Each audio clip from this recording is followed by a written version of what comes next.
আন্তর্জাতিক অপরাধ ট্রাইব্যুনালের প্রসিকিউটর ব্যারিস্টার এস.এম. মইনুল করিম বলেছেন, আবু সাইদ সহ জুলাই-আগস্টের সব হত্যা মামলার আন্তর্জাতিক বিচার নিশ্চিত করতে চায় ট্রাইব্যুনাল।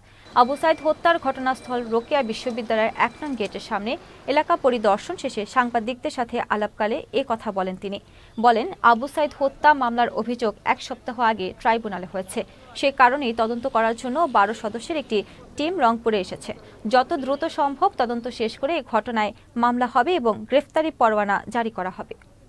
আমাদের এই ইন্টারন্যাশনাল ক্রাইমস ট্রাইব্যুনাল অ্যাক্টে মানবতা বিরোধী অপরাধ প্রমাণের জন্য দুইটা জিনিস খুবই জরুরি।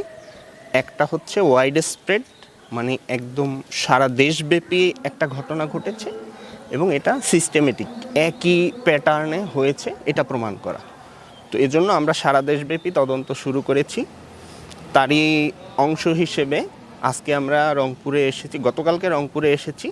আজকে আমরা এসেছি আবু সাইদ যেখানে শহীদ হয়েছে সেই স্পট ভিজিটে এবং এখানকার তথ্য উপাত্ত এগুলো সংগ্রহ করার জন্য, প্লাস যারা ভিকটিম এবং ওই সময় চাক্ষুষ সাক্ষী ছিলেন তাদের স্টেটমেন্ট নেয়ার জন্য এসেছি।